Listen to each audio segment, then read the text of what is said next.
எங்கள் அன்பின் பரலோக பிதாவே, கர்த்தராகிய இயேசு கிறிஸ்துவின் மூலம் மண்டலே வருகிறோம். தந்தையாகிய தேவனே, உம்முடைய திருவுள சித்தத்தின்படி இந்த நாளிலே நீர் எங்களுக்கு கொடுக்கிற உம்முடைய வார்த்தை என்னும் ஆகாரத்தை, உம்முடைய ஜீவ ஆகாரத்தை இந்த நாளிலே எங்களுக்கு நீர் எவ்வண்ணமாய் கொடுக்க வேண்டும் என்று நீர் வைத்திருக்கிறீரோ, நீர் அவ்வண்ணமாகவே எங்கள் ஒவ்வொருவருக்கும் நீர் தந்தருள்வீராக. ஒவ்வொருவரும் ஆண்டவரே உம்மிடத்தில் கேட்டுக்கொண்டு வந்திருப்பார்கள், கண்டிப்பாக கேட்டுக்கொண்டு வந்திருப்பார்கள், நிச்சயமாக கேட்டுக்கொண்டு வந்திருப்பார்கள். கேட்கிற யாவரும் ஆண்டவரை பெற்றுக்கொள்ளும்படியாய், கேட்க மறந்தவர்களும் பெற்றுக்கொள்ளும்படியான கிருபையையும் இந்த வேளையிலே நீர் தந்தருள்வீராக. உம்முடைய அற்புதமான விலை மதிக்க முடியாத, எப்பேற்பட்ட விதத்திலும் பெற்றுக்கொள்ள முடியாத உம்முடைய ஜீவ ஆகாரத்தை எங்களுக்கு இலவசமாய் கொடுத்திருக்கிறவரே, இலவச ஈவாய் உம்மை சரீரத்தை எங்களுக்கு அப்பமாய் பிற்க கொடுத்தவரே, இரத்தத்தை எங்களுக்கு பானமாய் தந்தவர், இந்த சரீரத்தின் அப்பத்தையும் வார்த்தையாகிய அப்பத்தையும் ஜீவ தண்ணீரையும் நாங்கள் புசிக்காவிட்டால் மெய்யாகவே பரலோக ராஜ்யத்தில் பிரவேசிக்க மாட்டீர்கள் என்று சொன்னவரே, இந்த நாளில் வேளிலும் உம்முடைய திருவுள சித்தத்தின்படி முது கிருபையினாலே அழைத்து வரப்பட்டிருக்கிற நாங்கள் இந்த இடத்துல உம்முடைய பிரசன்னத்தையும் உம்முடைய வல்லமையையும் உடைய வார்த்தையின் சத்துவத்தையும் நாங்கள் உறிஞ்சு கொள்ள எடுத்துக்கொள்ள பரிசுத்த ஆவியானவர் எங்கள் ஒவ்வொருவருக்கும் உதவி செய்யும். நீர் எங்களுக்கு தந்திருக்கிற ஆவி, ஆத்துமா, சரீரம், சித்தம் கொள்ளும் தன்மை, கேட்கும் செவிதரன், இருதயம் அனைத்தும் ஒருமித்து மது வார்த்தையை உற்று நோக்கும்படியாய் ஜெபிக்கிறேன். தேவ ஆவியானவர் நீர் ஓடியும் செய்யும். திரியேக தேவனே, உடைய பரிசுத்த நாமம் மகிமைப்படும்படியாய் இந்த வேளையிலே நீர் இறங்கி வந்து பேசும், வழிநடத்தும். எங்களை உடைய இரத்தத்தினாலே மூடிக்கொள்ளும். உங்கள் பரிசுத்த நாமம் மாத்திரமே மகிமைப்படுவதாக. எல்லா துதிகான மகிமை ஒருவருக்கே செலுத்துகிறோம். இயேசு கிறிஸ்துவின் மூலம் ஜெபிக்கிறோம் பிதாவே, ஆமேன் ஆமேன். என் கண்மலையும் மீட்பருமாகிய கர்த்தாவே, என் வாயின் வார்த்தைகளும் இருதயத்தின் தியானம் உம்முடைய சமூகத்தில் என்றென்றைக்கும் பிரதியாய் இருப்பதாக. ஆமேன் ஆமேன்.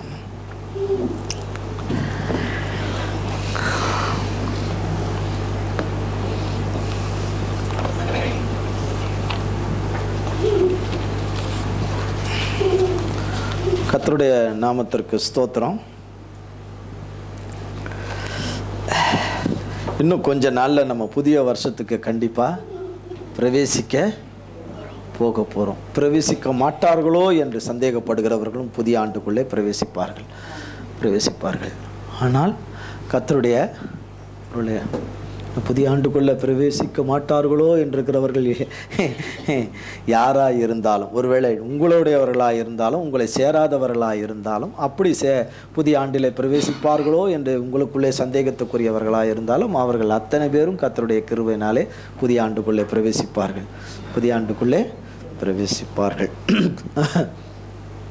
ஏனென்றால் வருகிற ஞாயிற்றுக்கிழமை கிறிஸ்மஸ் சாயங்காலம் கிறிஸ்மஸ் ஆராதனை 4:30 வர ஞாயிற்றுக்கிழமை 5 மணிக்கு அல்ல 4:30 ஆரம்பிக்கப்படும். ஏனென்றால் அன்றைய நாட்கள் கிறிஸ்மஸ் ப்ரோக்ராம், அது கர்த்தருடைய செய்திகள் எப்படி என்றது கர்த்தருடைய நாமத்திற்கு மகிமையாய் கடந்து செல்லும் என்ற செய்தி அன்ற நாளிலே கிடையாது. ஆவிக்குரிய பெற்றோர் தான் அந்த செய்திகளை கொடுப்பார்கள். அடுத்தது 1ஆம் தேதி புது வருடம் வந்து விடுகிறது. அதுக்கு அடுத்த ஞாயிற்றுக்கிழமை புது வருடம், புதுகுலம், புது நம்பிக்கை, புது உத்வேகம், புத்துணர்ச்சி என்று பல விதத்தில் அவைகள் எல்லாம் வந்து கூடி கொள்ளும். ட்ரெஸ்ஸில் அல்ல, போட்டிருக்கிற புத்தாடையில் அல்ல, நமக்குள்ளே இருக்கிற தேவனுடைய துதியின் ஆடைகள் நமக்கு கொடுக்கப்படும். விலையேறப்பட்ட ஸ்லாக்கியங்களை எல்லாம் கர்த்தராகிய தேவன் 2017 கர்த்தர் நமக்கு இதுவரையந்தமும் காணாத வகையில் கர்த்தர் நமக்கு வைத்திருக்கிறார். இது வரைக்கும் காணாத வகையில் நன்மைக்கேற்ற விதத்தில் தேவன் வைத்திருக்கிறார். எப்பவும் போல் வரும் போல் சொல்லுகிறார்கள், எப்பவும் போல் வரும், இது எப்பவும் போல் வர்றதானே அப்படின்னு சொல்லுகிறாரு. அவர்களுக்கு இந்த 2017 ஆசீர்வாதமாக இராது. நம்பிக்கையோடு கூட பிரவேசிக்கிறவர்களுக்கு தேவன் மேரில் விடாத பிடியாய் பிடித்து தேவனிடத்திலே இரவும் பகலும் கூப்பிட்டு கொண்டவர்கள் இந்த வாக்குத்தத்தத்தினுடைய நிறைவேறுதலினுடைய வெளியரங்கமான நன்மைகளை, வெளியரங்கமான மாம்ச கண்கள் காணும்படியான அற்புதங்களையும் அதிசயங்களையும் வருகிற வருடங்களில் காணும்படியாய் கர்த்தர் கிருபை செய்திருக்கிறார். இந்த வருடத்தினுடைய இந்த செய்தியினுடைய இது இந்த வருடத்தினுடைய ஞாயிற்றுக்கிழமையுடைய கடைசி செய்தி. இது இந்த தொடருடைய கடைசி செய்தி அல்ல, இந்த வருடத்தினுடைய இந்த ஞாயிற்றுக்கிழமையினுடைய கடைசி செய்தி. ஆனால் இந்த ஞாயிற்றுக்கிழமையும் கர்த்தர் நமக்கு ஒரு பெரிய ஆசீர்வாதமாய் தேவன் நமக்கு தந்திருக்கிறார். எல்லாருமே அதை நான் கண்ணால் பார்க்கணும்னு எல்லாருக்கும் ஆசை இருக்கும். ஆனால் அது நமக்கு முன்னாடி நாம் தேவன் ஆயத்தப்படுத்தினதை நமக்கு உருவாக்கி நம்ம இடத்துல அது நெருங்கி வந்து தேவன் ஆதியிலே உருவாக்கி வைத்திருக்கிற நன்மைகள், ஆவிக்குரிய மண்டலத்திலே சேர்த்து வைத்துக்கப்பட்டிருக்கிற ஆசீர்வாதங்கள், இவைகளை நோக்கி நாம் பயணிக்கிறோம். அதுதான் ஜெயம் கொள்கிறவன் எல்லாவற்றையும் சுதந்திரித்து கொள்வான். ஜெயம் கொள்கிறவனுக்கு எல்லாம் உருவாகும், எல்லாம் உருவாக்கப்படும் அப்படிலாம் கிடையாது. ஜெயம் கொள்கிறவனுக்கு கர்த்தர் செய்து வைத்திருக்கிற நன்மைகளை அவன் சுதந்திரித்து கொள்ளும்படியாய் அவனை நோக்கி வந்து கொண்டிருக்கிற அந்த ஆசீர்வாதங்கள், அந்த நன்மைகள், அந்த மேன்மைகள், உயர்வுகள், செழிப்புகள், விருத்திகள், பொருளாதார ஆசீர்வாதங்கள், ஆவிக்குரிய நன்மைகள் இவைகள் எல்லாம் அவனை தேடி வந்து கொண்டிருக்கிற இந்த பொக்கிஷம். தேவன்தான் பொக்கிஷம், அவனிடத்துல தான் இந்த பொக்கிஷங்கள். இவைகள் எல்லாம் அவன் நோக்கி வருகிறதை சுதந்திரித்து கொள்ளக்கூடிய கிருபையும் பாக்கியத்தையும் ஒவ்வொருவருக்கும் கர்த்தர் கொடுத்திருக்கிறார். அவைகளை நோக்கி பயணம் செய்ய தடைகள் வந்து கொண்டே இருக்கும். ஒரு நாள் வரும்போது அந்த தடைகள் முற்றிலுமாய் கர்த்தராகிய இயேசு கிறிஸ்துவினாலே நீக்கப்பட்டு போகும். அவைகளெல்லாம் முற்றிலுமாய் தகர்க்கப்பட்டு அகற்றப்பட்டு எல்லாம் சமமாக்கப்படும். அவைகளெல்லாம் சமமாக்கப்படும்.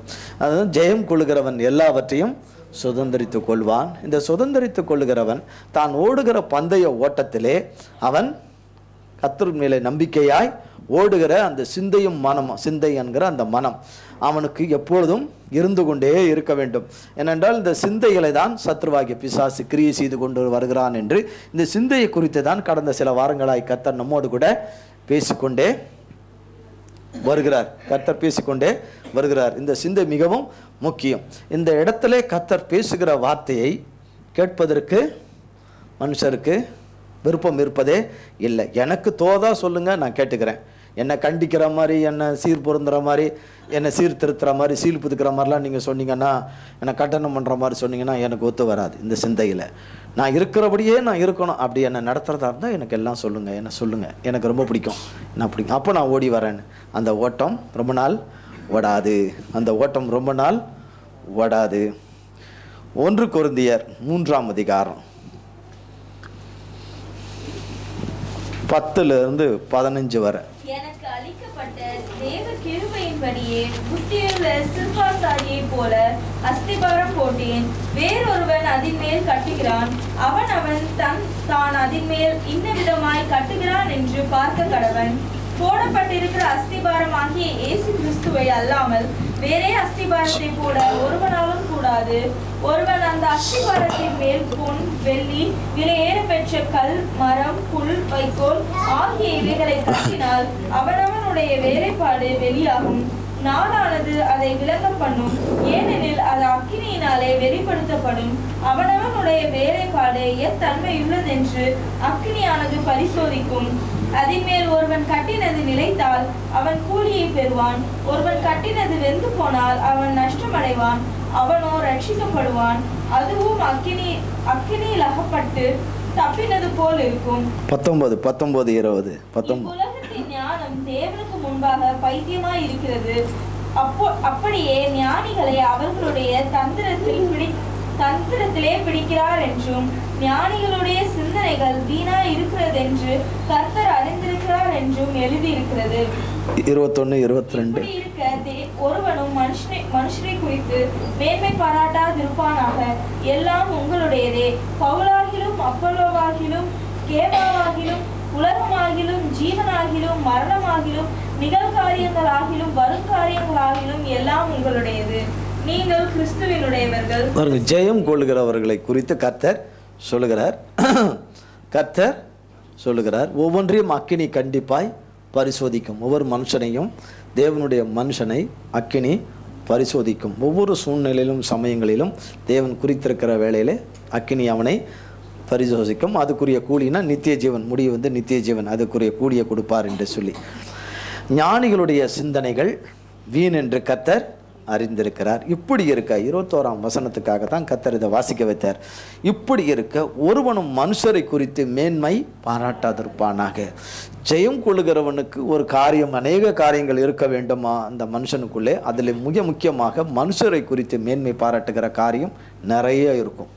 பிரபுக்களை குறித்து, இந்த பிரபுக்களை குறித்து, உயர்குல மக்களை குறித்து, உயர்குல அந்தஸ்தில் இருக்கிறவர்களை குறித்து, அந்த காரியங்களை குறித்து, அதிகார வர்க்கத்தில் இருக்கிறவரை குறித்து, ஆளுமையில் இருக்கிறவர்களை குறித்து, ஆளுகிறவர்களை குறித்து காரியங்களில் மேன்மை பாராட்டுதல் ரொம்ப அதிகமாக இருக்கும், ரொம்ப அதிகமாக இருக்கும். அதை குறித்தே அதிகமாக இருக்கும். அன்றைக்கு கர்த்தரை பற்றி பேசுகிறது ரொம்ப கம்மியாக இருக்கும், இவ்வளோதான் இருக்கும் கர்த்தரை பற்றி. ஆனால் மனுஷரை குறித்து இந்த உலகத்தில் இருக்கிற மனுஷர்கள், பவுலாகிலும் அப்போலாகிலும் கேபாவாகிலும், இதெல்லாம் தேவ ஊழியர்கள். இதுக்கு பின்னாடி வருகிறது என்னென்னா, உலகத்தின் மக்கள், உலகமாகிலும் ஜீவனாகிலும் மரணமாகிலும் நிகழ்காரியங்களாலும் வருங்காரியங்களாலும் எல்லாம் உங்களுடையது. ஆனால் மனுஷரை குறித்து என்ன செய்யாதீங்க, ரொம்பவும் மேன்மை அப்போ மேன்மை பாராட்டுதல் இருக்கிறதுனால தான் கர்த்தர் சொல்கிறாரு. இந்த மேன்மை பாராட்டுதல் ரொம்ப அதிகமாக இருக்கும். ஒரு மனுஷரை குறித்து, ஒரு மனுஷியை குறித்து ரொம்ப ஓவராக பேசிக்கிட்டே இருப்பாங்க. அவங்களுக்கும் அதுக்கும் சம்மந்தமே இருக்காதுன்னு கர்த்தர் பார்த்துட்ருப்பார். அவங்க கேரக்டருக்கும் அவங்களுடைய காரியங்களுக்கும் இதுகளுக்கும் சம்மந்தமே இருக்காது. ஆனால் அதை கோட் பண்ணி அதே பேசிகிட்டு இருப்பாங்க. அதை பற்றியே ஒரு அரை மணி நேரம் பேசினா கூட அவங்க சலிக்காது. ஒரு மணி நேரம் பேசினா கூட அதை பற்றி அவங்க சலிச்சே போக மாட்டாங்க. சில நேரங்களில் ஒருவேளை அவங்க இவங்களோட உடன் பிறந்திருப்பாங்களோன்னு கூட சந்தேகம் வந்துடும். இல்லை ஒன்றா பிறந்திருப்பாங்களோ அப்படி அதை குறித்தெல்லாம் ரொம்ப பெருமையாக பேசுவார்கள். அவர்களாலே ஜெயம் பெறவே முடியாது. அவர்கள் ஜெயிக்கிறவர்களாக இருக்கவே முடியாது. ஏனென்றால் அவர்கள் அதை பார்த்து கொண்டே இருக்கிறார்கள்.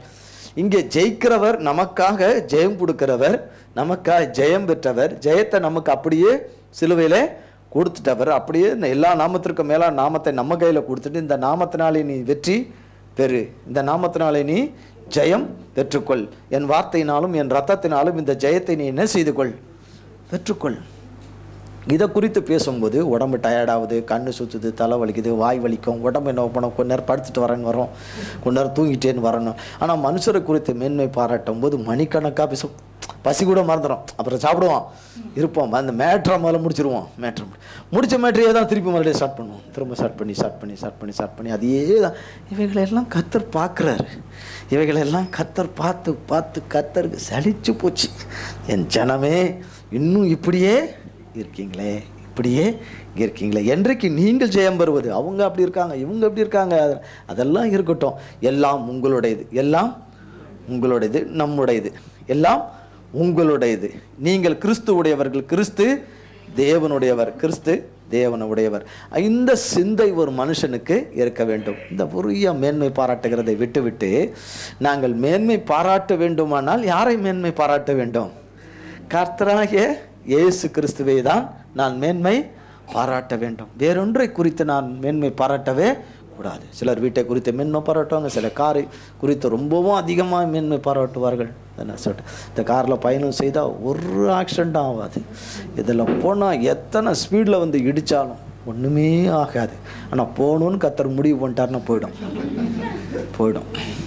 போயிட்டு இருக்கும்போதே போயிடும், இடிக்கிறதுக்கு முன்னாடியே போயிடும். அது வேறு.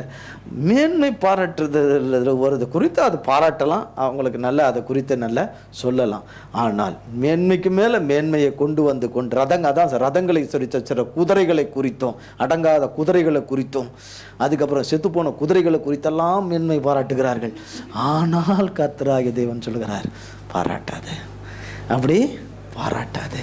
உன் தேவனாகிய கர்த்தர் அவர் ஒருவரே மேன்மை பாராட்டத்துக்கு உரியவர், மேன்மை பாராட்டுறதுக்கு உரியவர். அவரை குறித்து இன்றைக்கு நான் இந்த வாரம் கடந்து வந்த அந்த வாரங்கள் எல்லாம் நான் பேசினேன்னா, இந்த வாரம் எல்லாம் நான் அவரோட கூட இந்த கடந்து வந்த வருடங்களெல்லாம் அவரை குறித்து நான் அதிகமாய் நான் பேசின பேச்சிலேயே என் தகப்பனை குறித்து தான் நான் அதிகமாய் பேசியிருக்கிறேன் என்று சொல்லி இருக்கிறதா என்று சொல்லி மிக பிரபலமான ஒரு ஆராய்ச்சியாளர்கள் சொல்லுகிறார்கள், புவி ஈர்ப்பு சக்தியை கண்டுபிடித்த ஆராய்ச்சியாளர் ஒருவர் இருக்கிறார். அவர் இறந்துட்டார், அவர் காலமாகிவிட்டார். அவரை குறித்து எழுதின புஸ்தகங்கள் எல்லாம் எவ்வளவோ வெளியிட்டிருக்கிறார்கள். வெளிநாட்டில் அமெரிக்காவில் வெளியிட்டிருக்கிறார்கள். அவர் லட்சக்கணக்கான எழுத்துக்களை எழுதியிருக்கிறார் அந்த கண்டுபிடிப்புகளை பற்றி சொல்லி. இந்த புவியீர்ப்பு சக்தியை அவர் தான் இந்த பூமிக்கு கண்டுபிடிச்சி சொன்னவர். அவர் சொல்லியிருக்கிறார், அதை எதில் கண்டுபிடிச்சேன் சயின்ஸில் தான் புஸ்தகத்தில் தான் கண்டுபிடிச்சிருக்கிறாரு. இல்லை, பைபிளில் தன்னுடைய தாயின் மூலமாய் கொடுத்த போதகத்தின் மூலமாய் அவர் அதில் படித்து அதன் மூலமாய் அறிந்து அதை குறித்து அவர் 7 லட்சம் வார்த்தைகளை எழுதி வச்சிருக்கிறார் கர்த்தரை பற்றி மேன்மை பாராட்டி. ஆனால் 1 லட்சத்தை சில்லறதான் எழுதி வச்சிருக்கிறார் கண்டுபிடிப்புகளை பற்றி. ஆனால் கர்த்தரை பற்றி ஞானத்தின் இருப்பிடமாயிருக்கிறவர், அறிவின் உறைவிடமாய் இருக்கிறவர், கண்டுபிடிப்புகளை வெளிப்படுத்துகிற வெளிப்பாடுகளை கொடுக்கிறவர். அவைகளை அந்த யுக்தியும் அந்த சாமர்த்தியத்தையும் கொடுத்து அப்படிப்பட்ட வெளிப்பாடுகளை ஒரு மனுஷனுக்குள்ளே அதை கொண்டு வந்து எண்ணங்களை கொண்டு வந்து அதற்கேற்ற நேரத்தில் எண்ணங்களை கொண்டு வந்து சூழ்நிலைகளை அமைத்து கொடுத்து அதில் மிகப்பெரிய ஒரு சாதனையை புரியும்படி செய்கிறார் கர்த்தர். நான் அவரை குறித்தே மேன்மை பாராட்டுவனே தவிர வேறொன்றையும் குறித்து நான் மேன்மை பாராட்டுவது இல்லை என்று இது போல எழுதினவர்கள் எத்தனையோ உலகத்தாலே ஞானிகள் என்று போடப்பட்டவர்கள்லாம் இருக்கிறார்கள். ஆனால் வேதம் சொல்கிறது அதை அல்லாத ஞானிகள், வேதத்தை சாராத ஞானிகளுடைய சிந்தனைகள் வீண் என்று கர்த்தர் அறிந்திருக்கிறார். அப்படிப்பட்ட சிந்தனைகள் வீண் என்று கர்த்தர் அறிந்திருக்கிறார். பிலிப்பியரின் புஸ்தகம் 3ஆம் அதிகாரம் 12-16. நான் அடைந்தாயிற்று அல்லது முற்றும் பேரேன் நானேன் என்று எண்ணாமல் கிறிஸ்து இயேசுவினால் நான் எதற்காக பிடிக்கப்பட்டேனோ அதை நான் பிடித்துக் கொள்ளும்படி ஆசையாய் தொடர்கிறேன். சகோதரரே, அதை பிடித்துக் கொண்டேன் என்று நான் எண்ணுகிறதில்லை. ஒன்று செய்கிறேன், பின்னானவைகளை மறந்து முன்னானவைகளை நாடி கிறிஸ்து இயேசுவுக்குள் தேவன் அழைத்த பரம அழைப்பின் பந்தய பொருளுக்காக இலக்கை நோக்கி தொடர்கிறேன். ஆகையால் நம்மில் தேறினவர்கள் யாவரும் இந்த சிந்தையாய் இருக்க கடவோம். எந்த காரியத்துக்காவது நீங்கள் வேறே சிந்தையாயிருந்தால் அதையும் தேவன் உங்களுக்கு வெளிப்படுத்துவார். ஆகிலும் நாம் எதுவரையில் தேறியிருக்கிறோமோ அது முதல் ஒரே ஒழுங்காய் நடந்து கொண்டு ஒரே சிந்தையாயிருப்போம். இந்த இதை தான் கர்த்தர் சொல்லி இந்த சிந்தையின் அடிப்படையில் இதை குறித்து தான் கர்த்தர் சொல்லிக்கொண்டே வரார். கர்த்தர் 14ஆம் வசனம், கிறிஸ்து இயேசுவுக்குள் தேவன் ஒவ்வொருவரையும் அழைத்திருக்கிறார். நம் ஒவ்வொருவரையும் அழைத்திருக்கிறார். என்னை ஒரு நோக்கத்திற்கு அழைத்திருக்கிறார். இங்கே இருக்கிற ஒவ்வொருவரையும் அழைத்திருக்கிறார். என்ன அழைக்கலை, என்னை சிருஷ்டித்திருக்கிறார் அப்படின்னு சொல்கிறவங்களுக்கு அது தனி. சிருஷ்டித்து அழைத்திருக்கிறார். கர்த்தர் சிருஷ்டித்து அழைத்தும் இருக்கிறார். அப்போ என்னுடைய அழைப்பு நான் தெரிந்து கொள்ள வேண்டியது மிகவும் அவசியமாய் இருக்கிறது. என்னை அழைத்த அழைப்பிலே நான் தரித்திருக்க வேண்டும், பொறுத்திருக்க வேண்டும், காத்திருக்க வேண்டும், பொறுமையோடு கூட இருக்க வேண்டும். பிறகு அதனுடைய விளைச்சல்கள், அதனுடைய அறுவடைகள் மிக அற்புதமாய் இருக்கும். அது வரைக்கும் காத்திருக்க வேண்டும். அது வரைக்கும் தேவன் ஓடுகிற அந்த ஓட்டத்தில் நாம் ஓடிக்கொண்டே இருக்க வேண்டும். அந்த பந்தய பொருளை, அந்த லக்கை, அங்கே கர்த்தர் காமிச்சிருக்கிற அந்த லக்கை அடையிறதுக்கு இவைகள் எல்லாம் நம்மை போல பாரம் போல சுமத்துகிற நமக்கு சோர்வுகள், பலவீனங்கள், தேவைகள், குறைவுகள், இவைகள் எல்லாம் சஞ்சனங்கள், வருத்தங்கள், நோவுகள், மனுஷர்கள் நம்மை தகாத விதமாய் நம்மை முகாந்திரம் இல்லாமல் பகைக்கிற பகைகள், விரோதங்கள், தூஷணங்கள், இவைகளாலே நாம் தாக்குதலுக்கு உள்ளாகும் போது அவைகளை தாக்குகிறவர்களுக்கு அது 7 மடங்கு தாக்கும், அது வேற.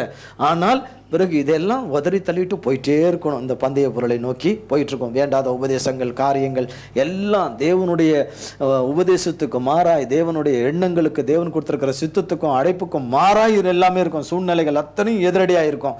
ஆனாலும் அதை நோக்கி போகும்போது தான் மிகப்பெரிய வெற்றியை அடைய முடியும். இதற்கு முன்பதாக இதையெல்லாம் முன்னோர்கள், தேவனுடைய புருஷர்கள், தேவனுடைய பிள்ளைகளாகிய தேவ புருஷர்கள் எல்லாம் இதன் வழியாய் கடந்து தான் இப்படிப்பட்ட வெற்றிகளை எல்லாரும் பெற்றார்கள். கர்த்தருடைய நாமத்தினாலே இப்படிப்பட்ட மகத்தான வெற்றிகளை பெற்றார்களே தவிர சாதாரண முறையில் பெற முடியாது. கிறிஸ்து இயேசுவுக்குள் தேவன் அழைத்த பரம அழைப்பின் பந்தய பொருளுக்காக லக்கை நோக்கி தொடருகிறேன். ஆகையால் நம்மில் தேறினவர்கள் யாவரும் இந்த சிந்தையாய் இருக்க கடவும். எந்த காரியத்திலாவது நீங்கள் வேறே சிந்தையாய் இருந்தால், எந்த நல்லா கேட்டுக்கணும், இதன் அடிப்படையில் தான் மெசேஜ் போயிட்டு இருக்கு. எந்த காரியத்திலேயாவது நீங்கள் வேறே சிந்தையா இருந்தால் அதையும் தேவன் உங்களுக்கு வெளிப்படுத்துவார். கலாத்தியர் 5ஆம் அதிகாரம் 7 நீங்கள் நன்றாய் ஓடினீர்களே, சத்தியத்திற்கு கீழ்ப்படியாமல் போக உங்களுக்கு தடை செய்தவன் யார்? இந்த போதனை உங்களை அழைத்தவரால் உண்டானதல்ல. புளிப்புள்ள கொஞ்சம் மாவானது இசைந்த மாவானதையும் உப்பப்பண்ணம் பண்ணும்.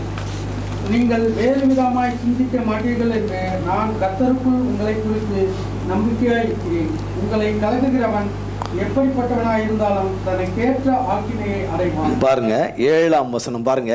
நீங்கள் நன்றாய் ஓடினீர்களே. பிலிப்பியர்ல 3 வாசித்தோம். கிறிஸ்து இயேசுவுக்குள் தேவன் அடைத்த பரம அழைப்பின் பந்தய பொருளுக்காக லக்கை நோக்கி தொடருகிறேன் சொன்னவர் தான் இங்க சொல்லுகிறார். சபையை பார்த்து, கலாத்தியர் சபையை பார்த்து சொல்கிறார், நீங்கள் நன்றாய் ஓடினீர்களே, சத்தியத்திற்கு கீழ்ப்படியாமற் போக உங்களுக்கு தடை செய்தவன் யார்? இந்த போதனை உங்களை அழைத்தவரால் உண்டானது அல்ல. புளிப்புள்ள கொஞ்சம் மாவானது பிசிந்த மாவனத்தையும் உப்ப பண்ணும். நீங்கள் வேறு விதமாய், அதில் போடப்பட்டிருக்கா பிலிப்பியர் 3ஆம் அதிகாரத்தில், வேறு விதமாய் சிந்தித்தால் தேவன் அதை உங்களுக்கு வெளிப்படுத்துவார். கலாத்தியருக்கு அப்படிப்பட்ட எண்ணங்கள், சிந்தைகள் இருந்ததுனால பவுல் மூலமா கர்த்தரங்க வெளிப்படுத்துகிறார். நீங்கள் வேறு விதமாய் சிந்திக்க மாட்டீர்கள் என்று நான் கர்த்தருக்குள் உங்களை குறித்து நம்பிக்கையா இருக்கிறேன். உங்களை கலக்குகிறவன் எப்படிப்பட்டவனாய் இருந்தாலும் தனக்கேற்ற ஆக்கினையை அடைவான். 12ஆம் வசனத்திலிருந்து பாருங்க. பாருங்க, உங்களை கலக்குகிறவர்கள் தரிப்புண்டு போனால் நலமா இருக்கும். 15, 16, 17. நீங்கள் ஒருவரை ஒருவர் கடிந்து பட்சித்தீர்களானால் அழிவீர்கள். அப்படி ஒருவரில் ஒருவர் அழிக்கப்படாதபடி நடக்குதா இல்லையா? ஓட்டம் ஓடுறாங்க, ஆனா ஒத்தர கடிச்சுக்கிட்டு குறுக்கு ஒரு வாரத்துல எத்தனையாவது ஒரு 4 நாள் 3 நாள் கடிக்காம இருக்கவே முடியாது. ஏன்னா நம்ம நமக்கும் உதடு நாக்குக்கெல்லாம் அப்படியே நமைச்சல். ஏதோ ஒன்று புல்லை கடிச்சிட்ட மாதிரி, வேண்டாத புல்லை கடிச்சிட்ட மாதிரி குதிரை வாயை வச்சு அப்படி போட்டு அப்பிட்டு இருக்கும், போட்டுக்கிட்டு எதையோ ஒன்று போட்டுக்கிட்டு பேசாமல் இருக்கவே முடியாது. சும்மா இல்லைன்னா கூட பொழுது போலன்றதுக்காகவே ஒன்று ஏதாவது ஒன்று களி போட்டு, போர் அடிக்குதுன்றதுக்காகவே களி போட்டுட்டு சும்மாவே இருந்தா எப்படி, உம்முன்னு இருந்தா எப்படி, சிரிக்காமல் இருந்தா எப்படி? சிரிச்சா என்ன ஆகுது? எதுக்கு சிரிக்கிறீங்கன்னு பிரச்சனை வரும். சிரிக்கலைன்னா ஏன் சிரிக்கலைன்னு பிரச்சனை வரும். ஏன் சிரிக்கலைன்னா எதையோ யோசிச்சுருந்தா என்ன யோசனையாக இருக்கிறீங்கன்னு அதுக்கும் பிரச்சனை வரும். அந்த யோசனை அதெல்லாம் ஒன்றும் இல்லைன்னு சொன்னாலும் இல்லை எதையோ யோசித்துட்டு தான் இருக்கிறீங்க அப்படின்னு வரும். ஏன் இப்படி பைத்தியம் மாதிரி இருக்கீங்க அப்படின்னு வரும். ஏன் மூஞ்சி இறுக்கிக்கிட்டு இருக்கீங்கன்னு வரும். ஆக மொத்தத்தில் ஏதோ ஒன்று கலக்கிக்கிட்டே கிண்டிக்கிட்டே எதையாவது ஒன்று கிண்டிக்கிட்டு சண்டை வந்து, நீங்கள் ஒருவருக்கொருவர் கடிந்து பட்சித்தீர்களானால் அழிந்து போவீர்கள். எதை கொண்டு வார்த்தையால் தான் நான் பட்சிப்பாங்க. அப்படி ஒருவர் அழிக்கப்படாதபடி எச்சரிக்கையாயிருங்க. ஏன்னா நீங்கள் ஜெயம் பெற முடியாது. நீங்கள் ஓடுற ஓட்டத்தில் நின்றுடுவீங்க. நீங்கள் நின்ன அடுத்த செகண்ட் நூற்றுக்கணக்கான பண்ணி உங்கள் மேலே வந்து விழுந்துரும்னு ஏற்கனவே சொல்லியிருக்கிறார் ஆவியானவர். சொல்லியிருக்காரா இல்லையா? அதுக்கப்புறம் பார்த்தீங்கன்னா ஜபிக்க முடியாது, பைபிள் வாசிக்க முடியாது, ஜெபம் பண்ண முடியாது, ஸ்தோத்திரம் பண்ண முடியாது, ஒன்றும் ஒரு வேலையும் நடக்காது. அடிச்சு போட்ட மாதிரி இருக்குது. இப்படியே தான் சொல்லுவாங்க. அடிச்சு போட்ட மாதிரினா வேற ஒன்றும் இல்லை, உங்களை விட 100 மடங்கு வெயிட்டு விழுந்துட்டு மேலே விழுந்துட்டு கருத்தை பண்ணி அவ்வளோ உங்கள் மேலே தான் இருக்குது. இங்கே ஆவியில் ஒரு மிஷம் எனக்கு கேஆசிக்கு திறந்த மாதிரி கண்ணை திறந்துங்க காட்டுங்கன்னு சொல்லி கேளுங்க. கர்த்தருக்கு சித்தமானால் திறந்து காட்டினார்னா அப்போ தான் தெரியும் நீங்கள் உங்கள் மேலே என்ன இருக்குன்னு. அதுக்கு முன்னாடி நீங்கள் வேற ஏதோ நினச்சிட்டு இருப்பீங்க. ஆனால் அப்போ உங்களுக்கு தெரியும். நீங்கள் ஒருவருக்கொருவர் கடிந்து பட்சிப்பீர்களானால் அழிவீர்கள். அப்படி ஒருவருக்கொருவர் அழியப்படாதபடிக்கு எச்சரிக்கையாயிருங்கள். பின்னும் நான் சொல்லுகிறது என்னவென்றால், ஆவிக்கேற்றபடி நடந்து கொள்ளுங்கள், அப்பொழுது மாம்ச இச்சையை நிறைவேற்றாதிருப்பீர்கள். மாம்சம் ஆவிக்கு விரோதமாகவும் ஆவி மாம்சத்துக்கு விரோதமாகவும் இச்சை செய்கிறது. நீங்கள் செய்ய வேண்டும் என்று இருக்கிறவர்களை செய்யாதபடிக்கு இவைகள் ஒன்றுக்கொன்று விரோதம். பார்த்தீங்களா? நீங்கள் செய்ய வேணும்னு நினைப்பீங்க, மனசில் தீர்மானம் பண்ணுவீங்க, நினைப்பீங்க, ஆனால் செய்ய மாட்டீங்க.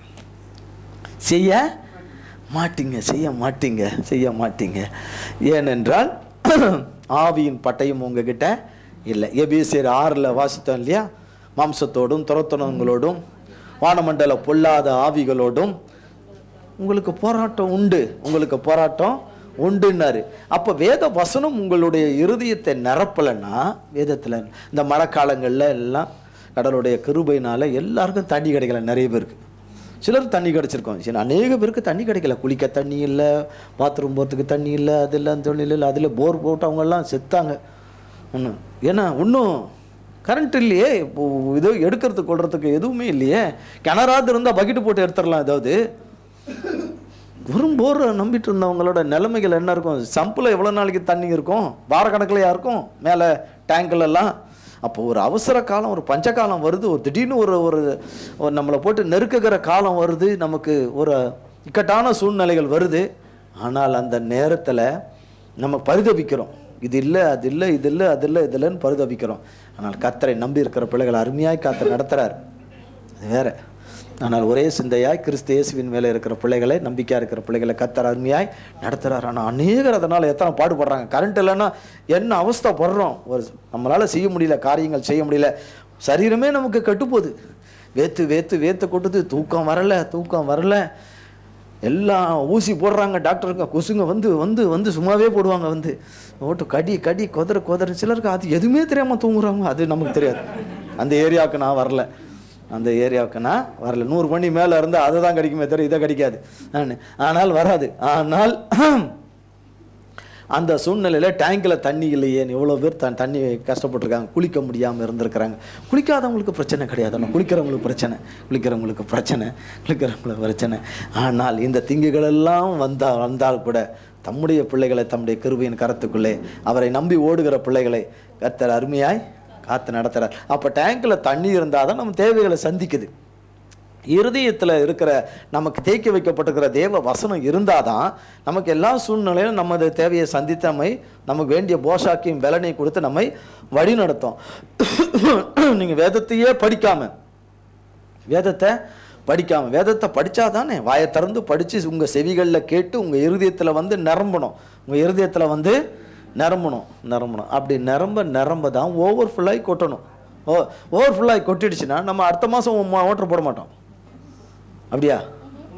அன்னைக்கு தீர்ந்த பிறகு திரும்ப நம்ம போடுவோம். சில வீடுகளில் 2 வாட்டி கூட போடுவாங்க. போட மாட்டாங்களா இல்லையா? எப்பா போடுவாங்க, கண்டிப்பாக போடுவாங்க. போடுன்னு ரொம்பிருச்சா இல்லையான்னு எப்படி தருவாங்க? ஆவியிலே அறிஞ்சுக்குவாங்க. இல்லை, அங்கே கொட்டும், தண்ணி கொட்டுது அப்படின்னு சிலர் ஆசையாக என்ன பண்ணிவிடுவாங்க, குழாயை திருவிட்டு மறந்துடுவாங்க. அந்த தண்ணி வீணாகுது, இதை கொட்டுற சத்தம் கேட்கக்கூடாதுன்னு திறந்து விட்டுருவாங்க. அப்புறமா தான் யோசனை வரும்போது டேங்கில் தண்ணி போயிடும். திருப்பி மறுபடியும் தண்ணி போடுறதுக்கு தண்ணி இருக்கணும் தேவ கிருபையில். இப்படி சிலர் வசனங்களை எடுத்துக்கொண்டும் வீணாய் வாயை திறந்து விட்டு அந்த தண்ணியெல்லாம், சத்திய வசனங்கள் எல்லாம் வீணாய் விட்டு போனவர்கள் எல்லாம் எப்படி ஜெயிக்க முடியும்? அந்த நாளுக்குரிய ஜெயத்தை அவர்களால் ஜெயிப்பது மிகவும் கஷ்டமாக இருக்கும். கர்த்தராகிய தேவன் ஆதியாகமத்தின் புஸ்தகம் 20ஆம் அதிகாரம் 3ஆம் வசனம். தேவன் இரவிலே அபிமெலேக்குக்கு சொப்பனத்திலே தோன்றி, நீ அழைப்பித்த ஸ்திரீயின் நிமித்தம் நீ செத்தாய், அவள் ஒருவனுடைய மனைவியாய் இருக்கிறாளே என்றார். பாருங்க, 20ஆம் அதிகாரம்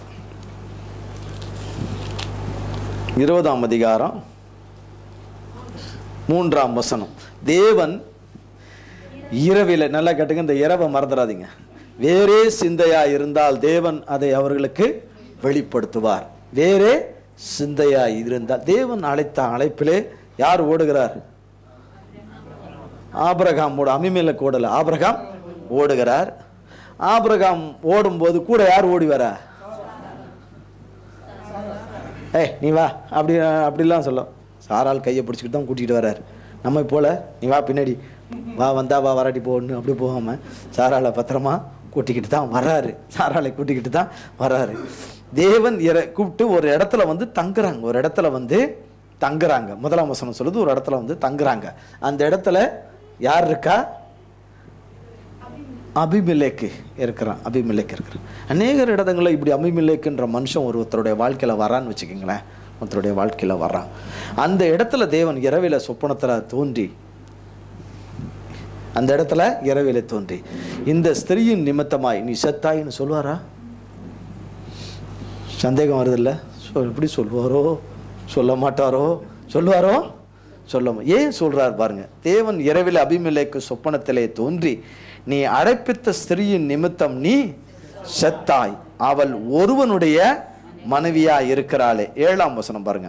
அந்த மனுஷனுடைய மனைவியை அவனிடத்துக்கு அனுப்பிவிடு, அவன் ஒரு தீர்க்கதரிசி, நீ பிழைக்கும்படி அவன் உனக்காக வேண்டுதல் செய்வான். நீ அவளை அனுப்பி விடாதிருந்தால் நீயும் உன்னை சேர்ந்த யாவரும் சாகவே சாவீர்கள் என்று அறிவாயாக என்று சொப்பனத்திலே அவனுக்கு பாருங்க. சொப்பனத்திலே அவனுக்கு சொன்னார். இந்த அபிமெலேக்கு என்றவன் தேவனை தேடாதவன். ஆபிரகாமோ தேவனால் தெரிந்தெடுக்கப்பட்டு தேவனுடைய அழைப்பிலும் தெரிந்து கொள்ளுதல இருக்கிற ஒரு மனுஷன். விசுவாசிகளின் தகப்பனாக வேண்டும் என்று தேவனுடைய தீர்மான திட்டத்தில் இருக்கிறவர். இவருடைய வழிகளில் தான், இவருடைய வழியில் விசுவாச சந்ததிகள் எல்லாம் வரணும், விசுவாச மார்க்கத்தார் எல்லாம் வரணும். இந்த வழி சந்ததியில் தான் கிறிஸ்து பிறக்க போகிறார். பெரிய பிளான் வச்சிருக்கார் கர்த்தர், பிளான் வச்சிருக்கிறார். அபிமெலேக்கு தெரியுமா? தெரியல. கர்த்தர் வர்றாரு. எப்போ வர்றாரு? இரவில் வர்றாரு. எப்போ வர்றாரு? இரவில் வர்றாரு. இவருக்கு வேறு ஒரு சிந்தனை. என்ன சிந்தை? ஆபிரகாமுடைய மனைவியை திருமணம் செய்து கொள்ள வேண்டும். ஆபிரகாமுடைய மனைவியை திருமணம் செய்து, அதுக்கு முன்னாடி ஒருத்தரை நீங்கள் பார்த்துருப்பீங்க. யார? பார்வனெல்லாம் பார்த்தது இல்லையா? பார்வனெல்லாம் பார்க்கலையா? என்னன்னு தெரியல. நீங்கள் சொல்ல யார் ஆபிரகாம், யார் பார்வோன்னு? பார்வன். அவனுக்கும் அதே தானே நிலைமை கர்த்தர் சொல்கிறாரு.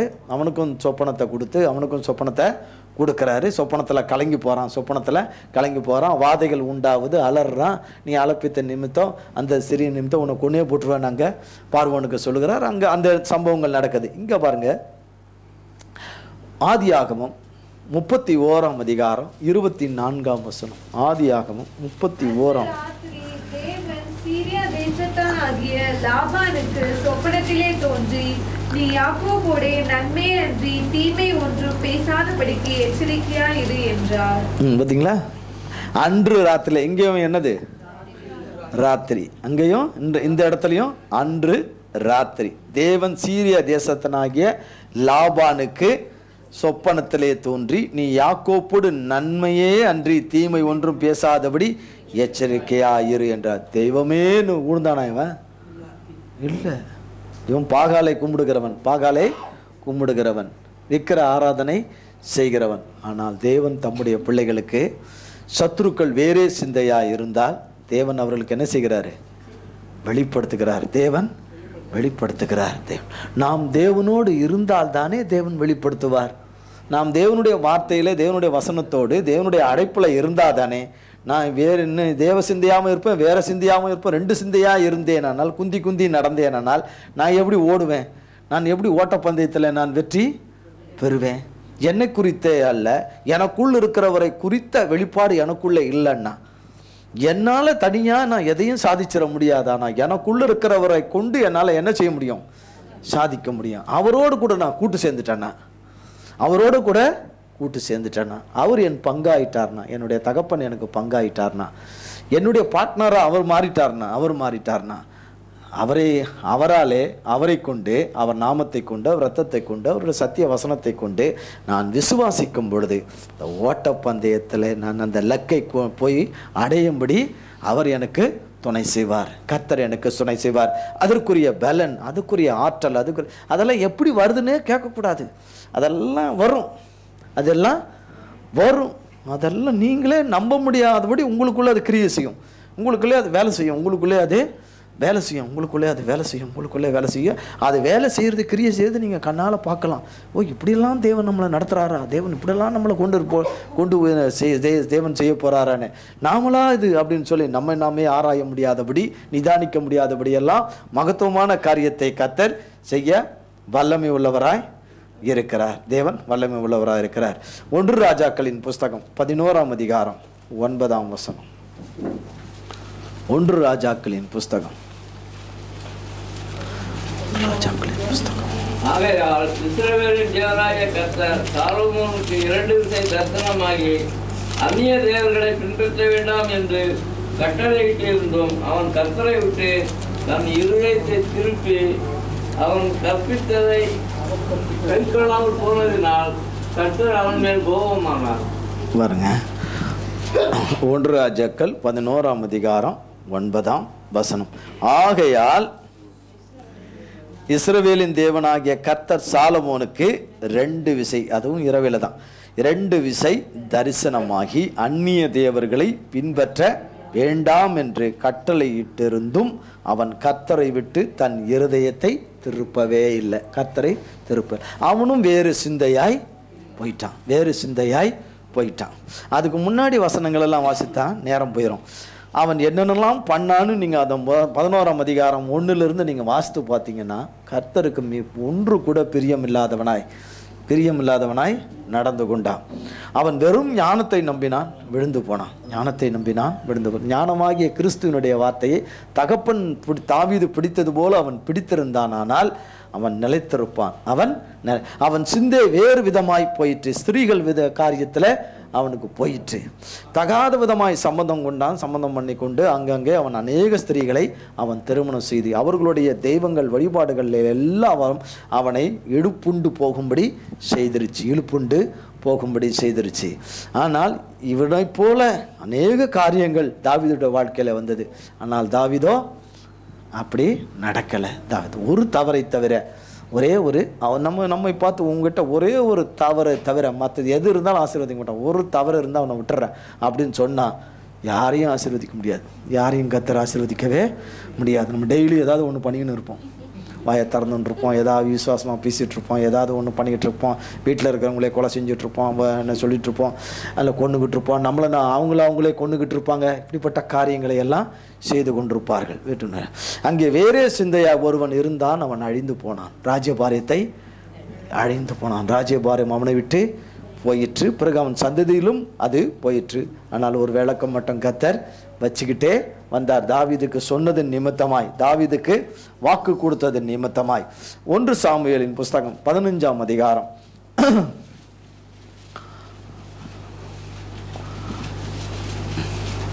13 சாமுவேல் சவுலிடத்தில் போனான். சவுல் அவனை நோக்கி, நீ கர்த்தரால் ஆசீர்வதிக்கப்பட்டவர், கர்த்தருடைய வார்த்தையை நிறைவேற்றினேன் என்றான். அதற்கு சாமுவேல், அப்படியானால் 1 சாமுவேல் கரெக்டாக தான். 1 சாமுவேல் யாரும் நிறைய எடுக்கல. 1 சாமுவேல் 15ஆம் அதிகாரம் 13 வாசிங்க. அதற்கு சாமுவேல், அப்படியானால் என் காதுகளில் விடுகிற ஆடுகளின் சத்தமும் எனக்கு கேட்கிற மாடுகளின் சத்தமும் என்ன என்றான். அதற்கு சவுல், அமிலேக்கிலிருந்து அவைகளை கொண்டு வந்தார்கள். ஜனங்கள் ஆடு மாடுகளில் நலமானவைகளை உங்களுடைய தேவனாகிய கர்த்தருக்கு பலியிடும்படிக்கு தப்ப வைத்தார்கள், மற்றவைகளை முற்றிலும் அழித்து போட்டோம் என்றான். அப்பொழுது சாமுவேல், அந்த பேச்சை விடும், கர்த்தர் இந்த ராத்திரியிலே எனக்கு சொன்னதை பாத்தீங்களா என்ன சொல்றாரு பாருங்க. அப்பொழுது சாமுவேல் அந்த பேச்சை லொடான்னு பேசுறத விடுறது. 1 வருஷம் தான் நீ ஒழுங்கா இருந்த, ராஜ்யபாரியம் கொடுத்து ஒழுங்கா இருந்த. 2ஆம்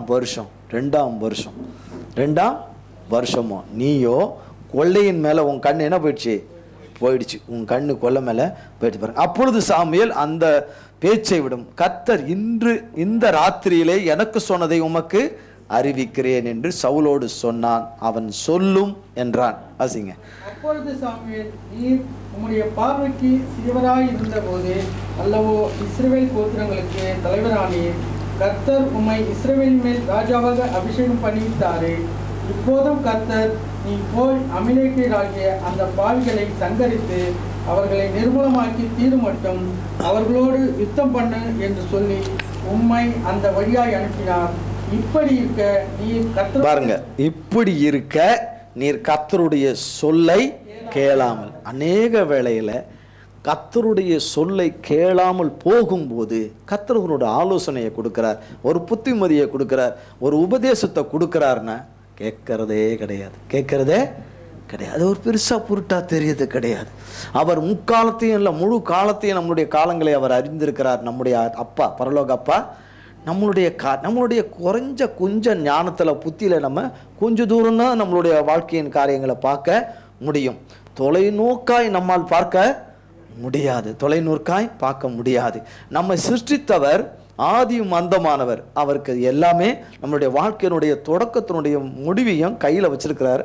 அந்த ஃபைலை கர்த்தர் கையில் வச்சிருக்கிறார். ஒவ்வொருத்தருதும் கையில் வச்சிருக்கிறார். இந்த முதல்ல இருந்து இந்த லாஸ்ட் வரைக்கும் நம்மளுடைய இதில் நாம் ஓடுகிற ஓட்டத்தினுடைய பாதைகளை எல்லாம் வகுத்து வச்சிருக்கிறார் கர்த்தர். அதுக்கேற்ற சிந்தனைகள், சூழ்நிலைகள், காரியங்கள், மனுஷர்களை கொண்டு வந்து, சம்பவங்களை கொண்டு வந்து தேவன் அந்த மனுஷனை சந்தித்து அவன் வாழ்க்கையில அவனுக்கு ரட்சிப்பை கொடுத்து, விடுதலையை கொடுத்து, தேவன் தம்முடைய வார்த்தையை கொண்டு அவனோடு சம்பாஷித்து அவனை நடத்துகிற தகப்பன் நம்முடைய அப்பா. இதை தான் இப்படி பேசுகிறாங்க, ப்ராக்டிக்கல் காடாக இருக்கணும். அதெல்லாம் எல்லாரும் நல்லா சொல்லுவாங்க. எனக்கு ப்ராக்டிக்கல் காடாக இருக்கணும், அவர் என்னோட கூடவே வாக் பண்ணணும், என்னோட கூடவே நடக்கணும். இதெல்லாம் கையில் காட்டலாம், இப்படிலாம் நான் நடக்கணும், இப்படிலாம் நடக்கணும்னு. ஆனால் அவரோடு கூட வருவது கஷ்டமான காரியமே கிடையாது. நம்மளுடைய சொந்த பேச்சை விட்டுட்டு அவர் சொல்கிறத கேட்கணும். முதல்ல நம்மளுடைய சொந்த பேச்சை விட்டுட்டு நம்ம ஜெபம் பண்ணுறதை அவர் கேட்குறாரு. ஆனால் அவர் என்ன சொல்ல வர்றாருன்னு கேட்கறது கிடையாது. நிறைய பேருக்கு தேவனுடைய சத்தம் ஏன் கேட்கல? ஜெபம் பண்ணும்போது ஆவியில் நான் ஏதோ பேசுகிறோம், தீர்க்க தரிசனம் சொல்கிறோம், அது வேற. ஆனால் தேவன் நம்மோடு கூட எந்த நேரமும் நம்மோடு கூட பேசிக்கொண்டு 24 மணி நேரம் தேவன் பேச முடியுமா? தேவன் நம்மோடு கூட பேசுகிறார். தூக்கத்திலையும் பேசுகிறார், உறங்கும்போது அவர் பேச பேச அதை கேட்டு நடப்பது நமக்கு நல்லது. தற்காலத்திலே அது சந்தோஷமாய் காணப்படாது. தற்காலத்துக்கு அது சந்தோஷமாய் காணப்படாது. பிறகு நீதியாகிய பலனை, சந்தோஷத்தை நமக்கு அது தரும். இந்த தற்கால சந்தோஷத்தை பாராதுதான் நிறைய பேர் அவிசுவாசமாக பேசுறது. இனி ஒன்றும் நடக்காது, உருப்படாமல் போவோம், அது போவோம், இப்படி ஆகும், அப்படி ஆகும், அவன் கதை ஆன மாதிரி தான் நம்ம கதை ஆக போகுது, உன் கதை ஆக போகுது, அவன் கதை ஆக போகுது, இவ கதை அப்படி ஆக போகுது, நமக்கு பாரு இந்த நிலைமை, நான் எவ்வளோ பெரிய பரிசுத்தவன், நான் எவ்வளோ பெரிய பரிசுத்தவாட்டி, எனக்கு வந்திருக்கிற இதை பாரு, அதை பாரு, இதை பாருன்னு சொல்ல அந்த குழிக்குள்ளேயே போயிட்டு இருப்பாங்களே தவிர மேலோங்கி வரவே முடியாது. ஒவ்வொருத்தரும் என்னுடைய அப்பா இப்படிப்பட்டவர்னு அவரவருக்கு அவர் தான் அப்பா. அப்போ என் அப்பா இப்படிப்பட்டவர், ஒரே அப்பா இப்படிப்பட்டவர், இப்படிப்பட்ட காரியங்களை உடையவர். என் காரியம் ஒன்று அவர் எடுத்து நடத்துறாருன்னா அது செய்து முடிக்கும் பரியந்தமும் அவர் அமர்ந்திருக்கவே மாட்டார். அப்போ அவர் சொன்ன வசனம் எனக்குள்ள கிரியை செய்ய விடாட்டி நான் ஒன்றுமே பலனற்றவ ஒன்றுமே கிடையாது, வெறும் கூடு. அப்போ அவருடைய வார்த்தை எனக்குள்ள வந்து என்னை வர விடணும். ஆனால் எல்லாம் தெரியும்னு பேசுவோம், ஆனால் பேசுறதுனால ஒரு பலனும் கிடையாது. ஆனால் நான் என் அப்பாவை குறித்து நான் அறிந்திருக்கிற பிரகாரம் நான் இன்னும் அறியலை, நான் இன்னும் நிறைய அறிந்தேன்னால் நான் ஓடுகிற ஓட்டத்தில் ஓடுவேன். சவுல் ஓடுறாரு, 1 வருஷம்தான் சரியாக ஓடினார், பிறகு அதுக்கு வர சரியாக ஓடலை. பிறகு 22 வருஷம் ஆண்டு காலமும் தார்மாராவே ஓடிக்கிட்டு இருந்தார். 1 வருஷத்தை கழிச்சுட்டா 21 வருஷம் தார்மாராவே ஓடிட்டு கிடந்தார். ராஜபாரியத்திலிருந்து தார்மாரா ஓடிந்தார். கர்த்தர் சொன்னார், உன் ராஜபாரியத்தை என்ன செஞ்சுட்டேன், பிடுங்கிட்டேன்னாரு. ஆனால் சொன்னது பிறகால அது நிறைவேறும்போது 22 ஆண்டுகள் ஆயிற்று. எத்தனை ஆண்டுகள்? 22 ஆண்டுகள். அது வரைக்கும் தாவீதை விட்டாவா செஞ்சான்? வேட்டையாடு. அதில் சவுல் பேசுறதெல்லாம் கேட்டு, என் மகனே தாவீதே, அப்படியே இதே நம்மளை மாதிரி ஆனந்தா அப்படி கிட்ட போனோன்னா தலையை தனியாக எடுத்துருவான், நம்பி போனீங்கன்னா. ஆனால் தாவீது போகலை. அவன் போகிற போக்கில் அப்படியே போயிட்டான், இவன் போகிற போக்கில் போயிட்டான். திரும்ப மறுபடியும், என் மகனே தாவீது எனக்கு ஒரு வாக்கு கொடுப்பா ராஜா, என்னையும் குடும்பத்தை அழிச்சிடாத, உன்னை மட்டும் நான் அழிச்சிட்றேன், என்னையும் குடும்பத்தை நீ அழிச்சிடாத, உன்னை நான் அழிச்சிட்றேன். கர்த்தர் அந்த இதுகளுக்கெல்லாம் விடலை. ஆனால் இவனுடைய ஓட்டமோ ஒரு நாளிலே தவறான ஓட்டம் ஓடிப்போய், தார்மாரான ஓட்டம் ஓடிப்போய் பெலிஸ்தர்கள் கையாலே விழுந்து அடியும்படியாய் ஆகிவிட்டது. ஒரு காலம் வந்தது. அதான் சொல்கிறேன், தேவன் அந்த காலத்தை, ஒரு காலம் வருது, தாவீது தான் இவங்க குடும்பத்தை பராமரிக்கிறான், அவங்களுக்கு அதை கொண்டு வரான். இவைகளை எல்லாம் சவுல் சம்பாதித்து கொண்டான். இப்படிப்பட்ட கொடுமையை சவுல் சம்பாதித்து கொண்டான். ஆனால் கர்த்தராகிய தேவனோ அதான் சொல்றார், ஓடுற ஓட்டம் 1 வருஷம் ஓடினா போதாது, அவர் நமக்கு நியமித்திருக்கிற காலம் பரியந்தமும் நம்ம என்ன செய்யணும், ஓடணும். இதுதான் எபிரேயர் 12:1 சொல்லுது. எல்லாருக்கும் நல்லா தெரியும்ல. அவர் நமக்கு நியமிக்கப்பட்டிருக்கிற ஓட்டத்தோடு கூட பொறுமையோடு கூட ஓடக்கடுவோம். ஓடாமல் இருந்தோமானால் பலனற்றவர்கள் ஆகிவிடுவோம். இவ்வளோ தேவனுடைய கிருபை, இரக்கம், தயவு, மன்னிப்பு, தேவனுடைய அன்பு, பராமரிப்பு, பாதுகாப்பு, அரவணைப்பு, போஷாக்கு, போஷிப்பு எல்லாம் தந்து இப்போ இந்த இடத்துல யாருமே சரியாக சத்தியத்தை கேட்கல, அக்கினி வந்து இறங்கட்டும் அப்படின்னும் போது இருக்குன்னா எத்தனை பேர் போயிடுவோம்? நம்ம பட்டுன்னு போயிடுவோம்.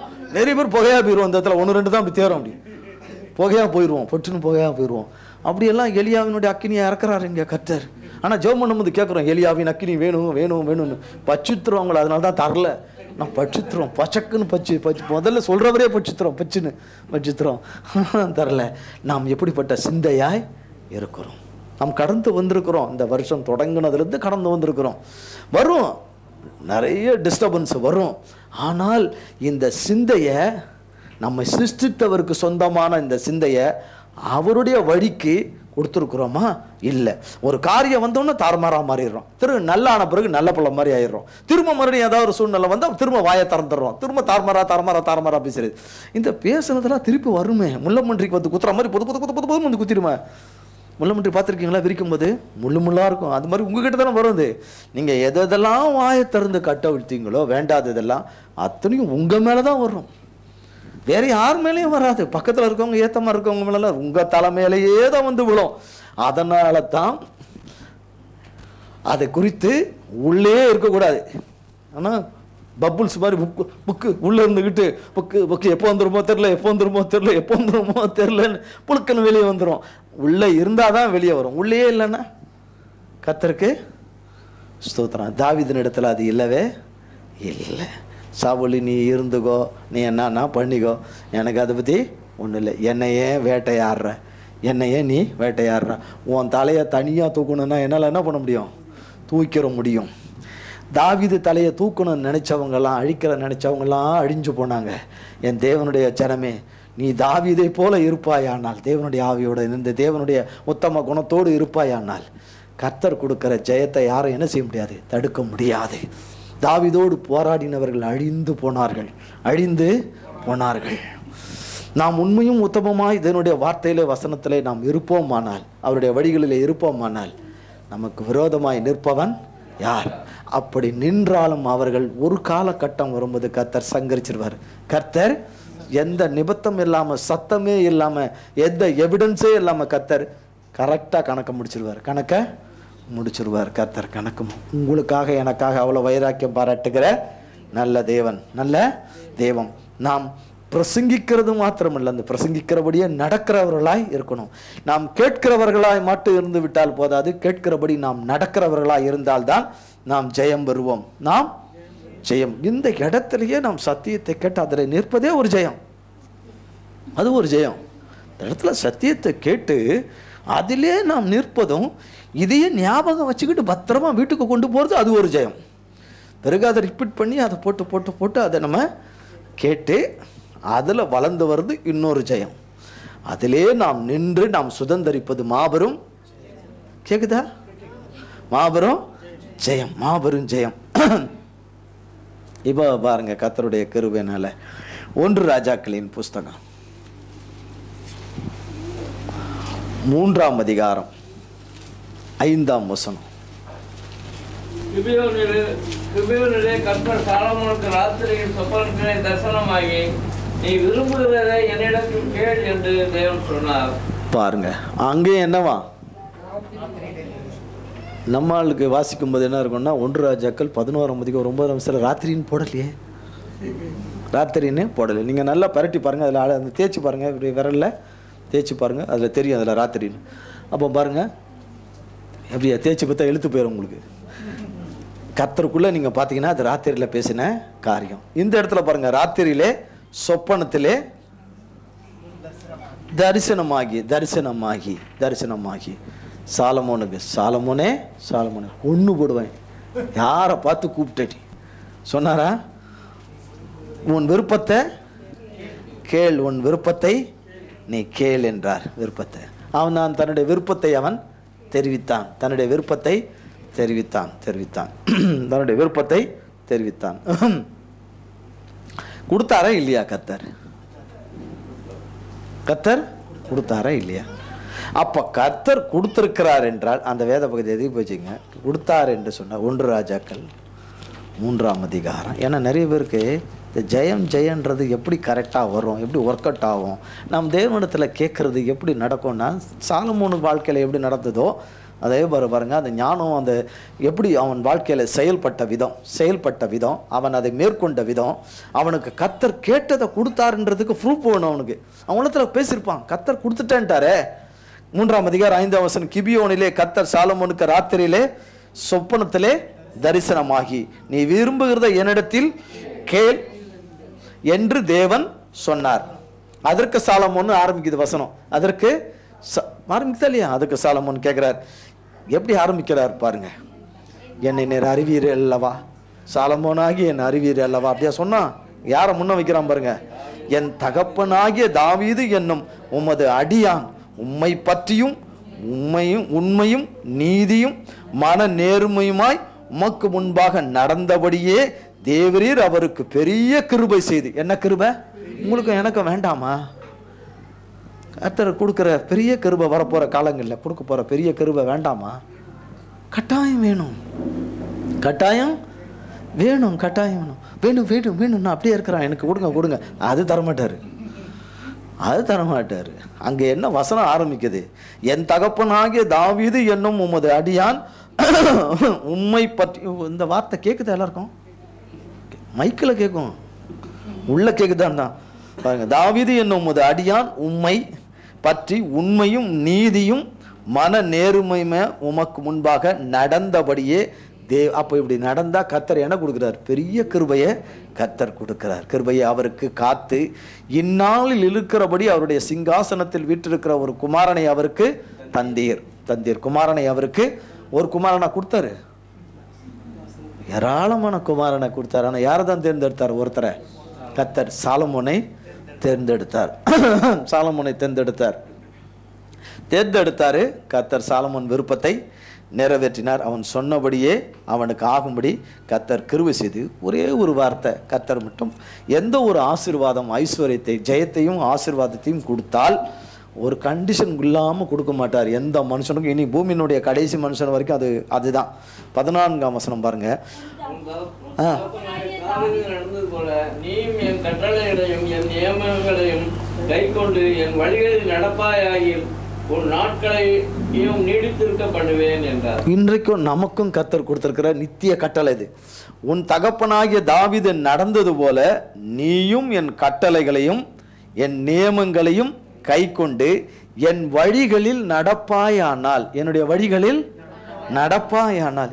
இதுக்கு முன்னாடி நிறைய பேர் சொப்பனத்தில் கர்த்தர் எச்சரித்த நபர்கள் ஒருவரும் நடக்கவே இல்லை. நடக்க ஆரம்பிச்சாங்க தேவனுடைய வழியில், ஆனால் நடுவில் போயிட்டாங்க. ஆரம்பத்தில் சிலர் போயிட்டாங்க, நடுவில் சிலர் போயிட்டாங்க, சிலர் முடிவு கிட்டத்தில் வரும்போது போயிட்டாங்க. முடிவு கிட்டத்தில் அதுக்கு தான் கர்த்தர் இவனுடைய காலங்களை அறிந்திருந்ததுனால இவனுக்கு வழி ஓரங்களில் இவனுக்கு விரிக்கப்பட்டிருக்கிற கண்ணிகளும் சுருக்குகளை தேவன் அறிந்தவராய் இருந்ததுனால அதில் அவன் தப்புவிக்கப்படணும். நான் என்ன பண்ணுவேன்? அது கண்ணு அடித்தா நான் விழுந்துட்டா நான் என்ன பண்ணுவேன் அப்படிலாம் சொன்னால் ஒத்துக்க மாட்டார். ஒத்துக்க மாட்டார் கர்த்தர். அதில் நீ தப்பிச்சு வரணும், அதை கடந்து நீ வரணும், அதை நீ என்ன செய்யணும்? கடந்து வரணும், அதை தாண்டி வரணும். அது இல்லை ஆண்டவரே இந்த நினைவனைகள் என்னை தாக்குது, இந்த எண்ணம் என்னை தாக்குது, என்னை ஆண்டவரே இந்த சத்தியத்தை கேட்க விடாது பண்ணி என்னை இந்த தள்ளுது, என்னை விட தள்ளுது, என்னை தீயில விழத்தள்ளுது, தண்ணீரில் என்னை விழத்தள்ளுது, என்னை தண்ணீரில் விழத்தள்ளுது, தீயில விழத்தள்ளுது, என் வீட்டுக்கார மேலே விழத்தள்ளுது, என் மனைவி மேலே விழத்தள்ளுது, என் பிள்ளைங்க மேலே விழத்தள்ளுது, எதிரில் புதிரில் வர்றவங்க மேலெல்லாம் விழத்தள்ளுது, என்ன விழத்தள்ளுதுன்னு சொல்லி அப்படியெல்லாம் இருக்கக்கூடாது. நன்றாக ஆராய்ந்து பாருங்க. கர்த்தர் சொல்றபடி நாம் செய்தோமானால், அதன்படி நடந்து செய்வோமானால் கர்த்தர் நாம் கேளாத கிருபையும் ஞானத்தையும் வல்லமையும் சத்துவத்தையும் நன்மையும் நமக்கு கட்டாயம் அருளி செய்வார். கர்த்தர் அருளி செய்வார். உன் தகப்பனாகிய தாவீது நடந்தது போல நீயும் என் கட்டளைகளையும் என் நியமங்களையும் கை கொண்டு என் வழிகளில் நடப்பாயாகில் உன் நாட்களை நீடித்திருக்க பண்ணுவேன். சாலமோனுக்கு நித்திரை தெளிந்த போது ஐயோ என்று அலறினான். ஐயோ அலறினான். சாலமோன் நித்திரை தெளிந்த போது அவனுக்கு சொப்பனம் என்று அறிந்தான். அவன் எருசலேமுக்கு வந்து கர்த்தருடைய உடன்படிக்கை பெட்டிக்கு முன்பாக நின்று சர்வாங்க தகன பலியிட்டு சமாதான பலிகளை செலுத்தி தன் ஊழியக்காரர் எல்லோருக்கும் விருந்து செய்தான். தன்னுடைய ஊழியக்காரர்கள் எல்லோருக்கும் விருந்து செய்தான். கர்த்தர் தன்னுடைய விண்ணப்பத்தை கேட்டு அதை செய்து. இப்போ தாவீதுக்கு சந்தேகம். சாலமோனுக்கு தான் இருக்கீங்களா எல்லாரும்? சாலமோனுக்கு சந்தேகம். கர்த்தர் ஞானத்தை கொடுத்தது எப்படி அறிவேன்? கர்த்தர் கொடுத்ததை ஞானத்தை கொடுத்து யாராவது கூப்பிட்டு பேசினாலும் அது எப்படி வெளியே வருதா?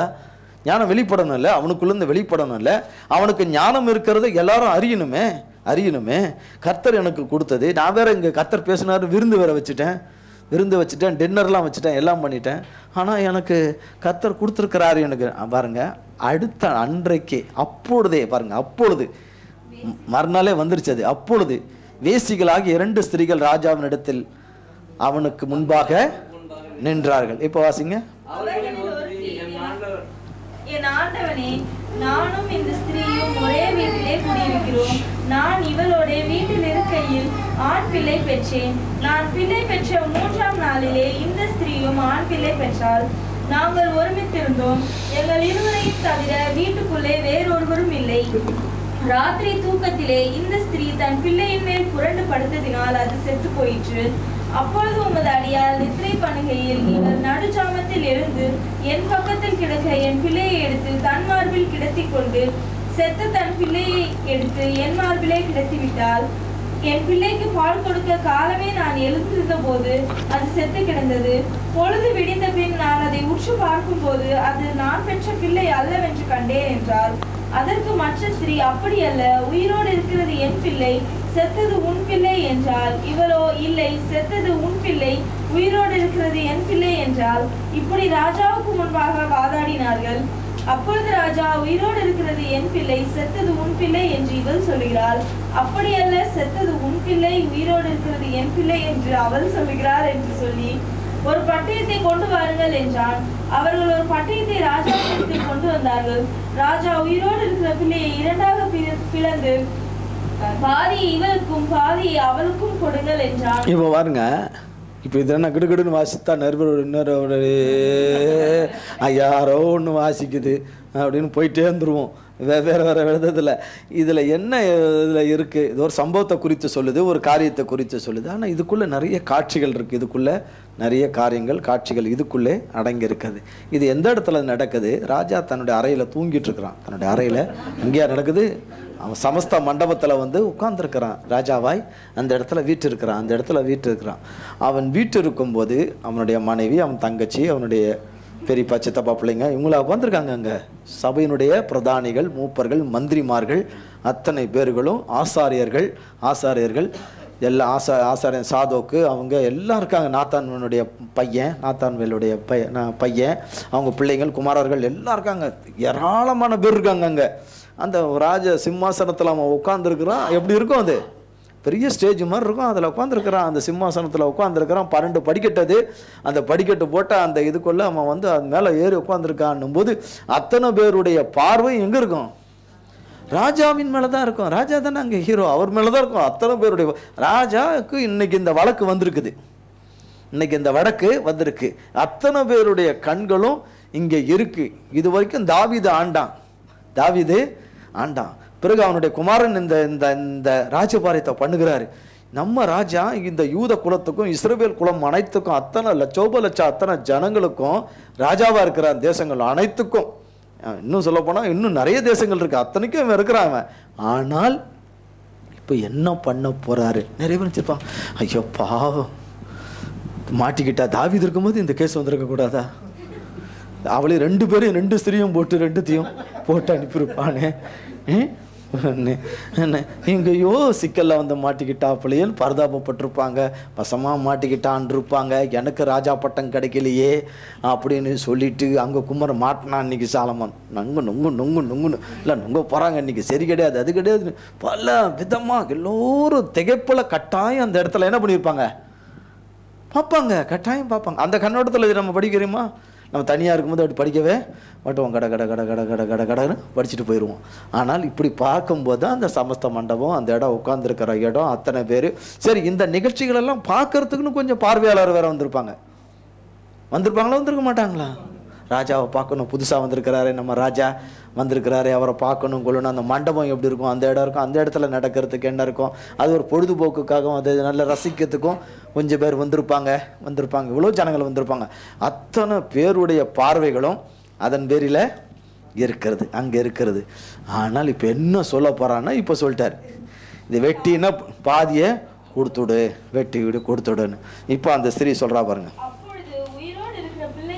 தன் பிள்ளைக்காக அவள் குடல் துடித்ததினால் ராஜாவை நோக்கி, ஐயோ என் ஆண்டவனே, உயிரோடு இருக்கிற பிள்ளையை கொல்ல வேண்டாம், அதை அவளுக்கே கொடுத்துவிடும் என்றார். மற்றவர், அது எனக்கும் வேண்டாம் உனக்கும் வேண்டாம், பிளந்து போடுங்கள் என்றார்.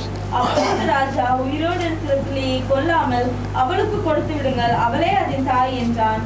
ராஜா தீர்த்த இந்த நியாயத்தை இஸ்ரவேலர் எல்லாரும் கேள்விப்பட்டு நியாயம் விசாரிக்கிறதற்கு தேவன் அருளின ஞானம் ராஜாவுக்கு உண்டென்று கண்டு அவனுக்கு பயந்தார்கள்.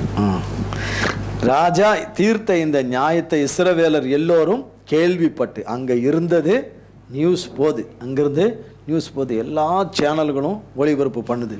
அங்கே அந்த வசதி இருக்கா அன்றைக்கு அந்த காலகட்டத்தில் கிடையாது. மக்கள் தான் இந்த செய்திகளை கொண்டு போவாங்க, இந்த செய்திகளை கொண்டு போகிறார்கள்.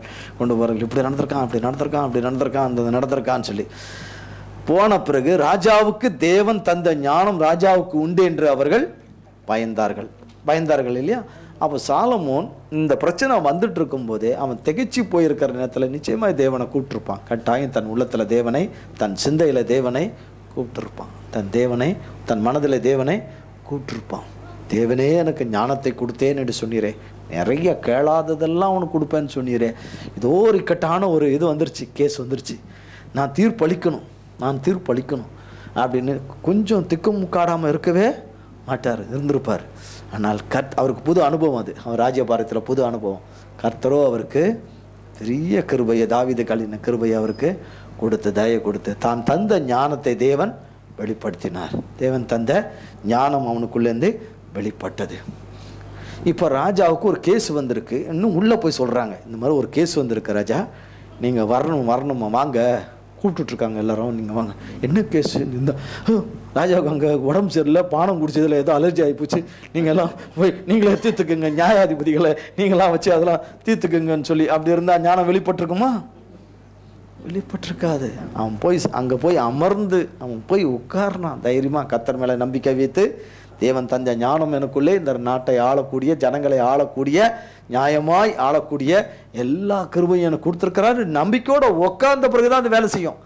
அப்போ கர்த்தர் கொடுத்துட்டேன்னு சொல்லிட்டார்னா அதை நீங்கள் நம்பி விசுவாசித்து அவர் கையில் நம்மளுடைய கருத்தை, நம்மளுடைய இருதயத்தை, சிந்தை, மனதை, நம்ம சிந்தையை நல்ல சிந்தையாய் மாறணும்னா, நம்ம வாழ்க்கையினுடைய நடக்கைகள், காரியங்கள் ஜெயமாய் மாறணும்னா அவர் கையில் கொடுக்கணும். அப்போ தான் ஞானமும் அறிவும் புத்தியும் நமக்குள்ளே இருந்தே வெளிப்படும். எதுவுமே கொடுக்காம அப்படியே நடக்கும்னு சொன்னால் நடக்கவே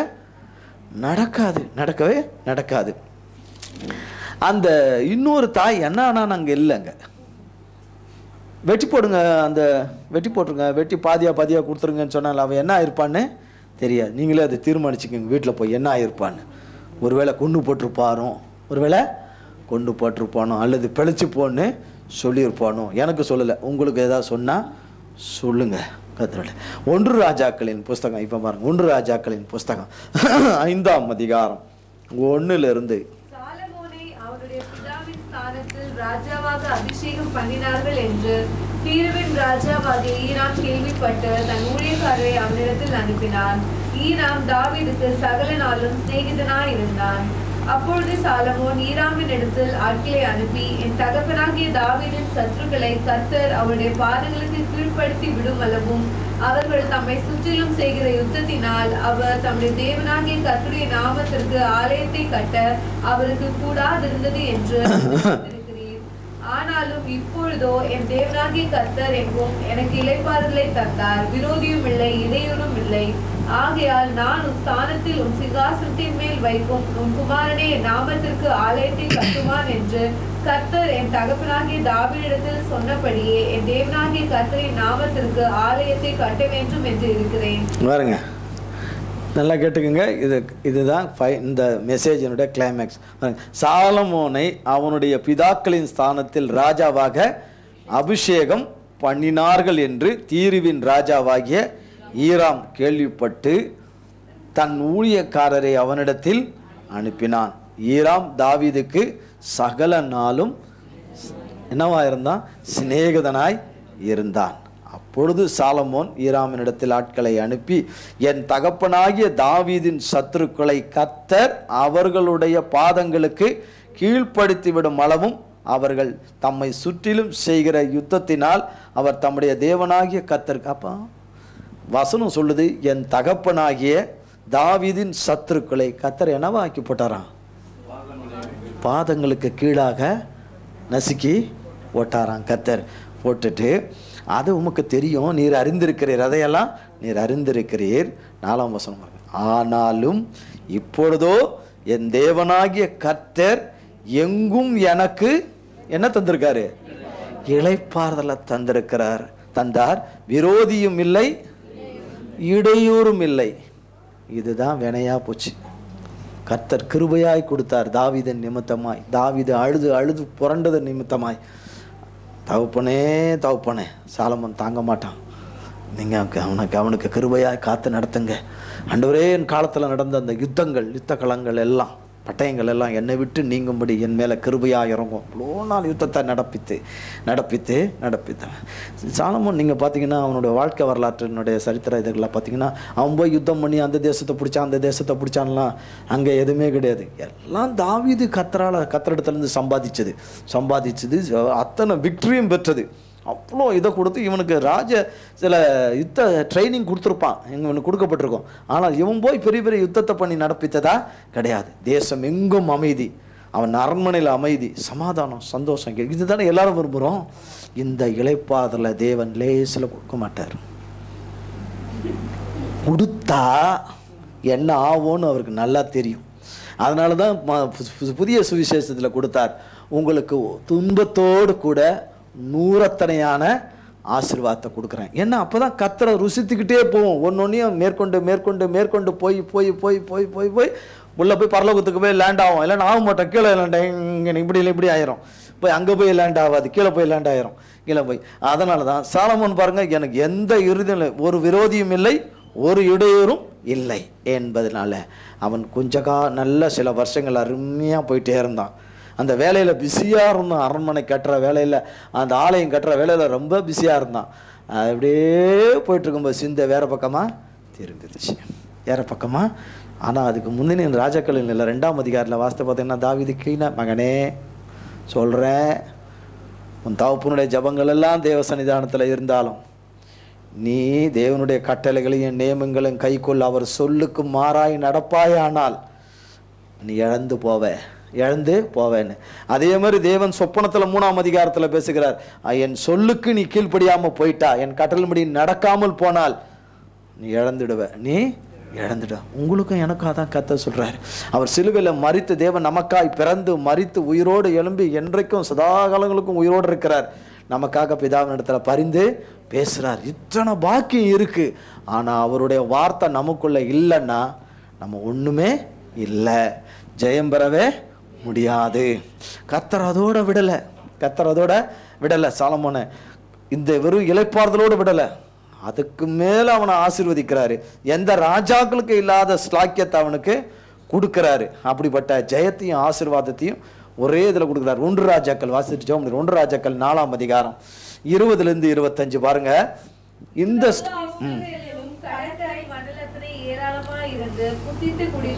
எப்படி இருக்காங்களாம் பாருங்க. யூதாவும் இஸ்ரவேலும் கடற்கரை மலனத்தனையா ஏராளமா இருந்து புசித்து குடித்து ஆமா மகிழ்ந்து கொண்டிருந்தார்கள். 21 பாருங்க.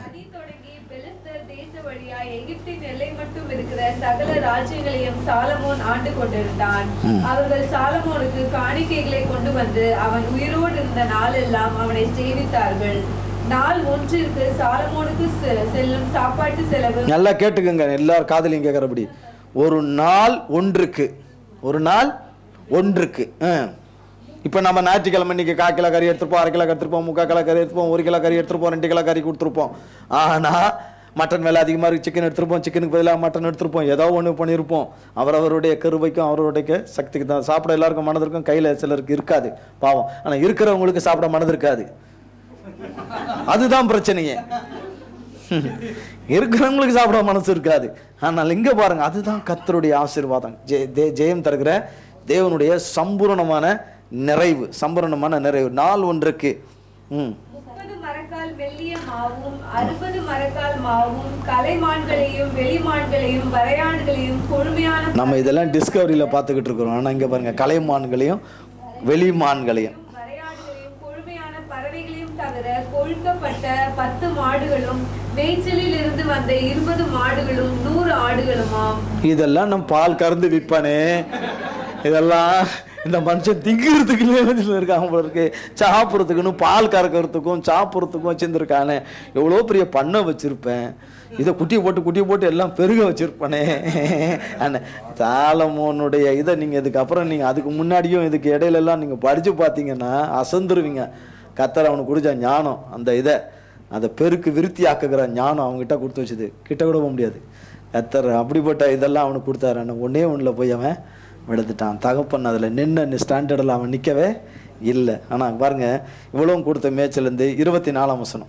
நதிக்கு இப்புறத்தில் இருக்கிற திப்சா முதற்கொண்டு ஆசா மட்டும் உள்ளவை எல்லாவற்றையும் நதிக்கு இப்புறத்தில் உள்ள சகல ராஜாக்களையும் ஆண்டு வந்தான். 21ஆம் வசனத்தில் நீங்கள் வாஸ்து பார்த்தீங்கன்னா சகல ராஜாக்களையும் சாலமோன் ஆண்டு கொண்டு வந்தான். 21ஆம் வசனத்தில் பாருங்க, சகல ராஜ்யங்களையும் சாலமோன் ஆண்டு கொண்டிருந்தான். அவர்கள் சாலமோனுக்கு காணிக்கைகளை கொண்டு வந்து அவன் உயிரோடு நாளெல்லாம் அவனை செய்வித்தார்கள். 24ஆம் வசனத்திலையும் பாருங்க, நதிக்கு இப்புறத்தில் உள்ள சகல ராஜ்யங்களையும் அவன் ஆண்டு வந்தான். அப்போ யூதா இஸ்ரவேல் இல்லாம அநேக ராஜ்யங்களை அவன் ஆண்டு வந்தா. அதை சுற்றிலும் எங்கும் சமாதானமா இருந்தது. எங்கும் சமாதி. இவ்வளோ பெரிய ஸ்லாக்கியம்.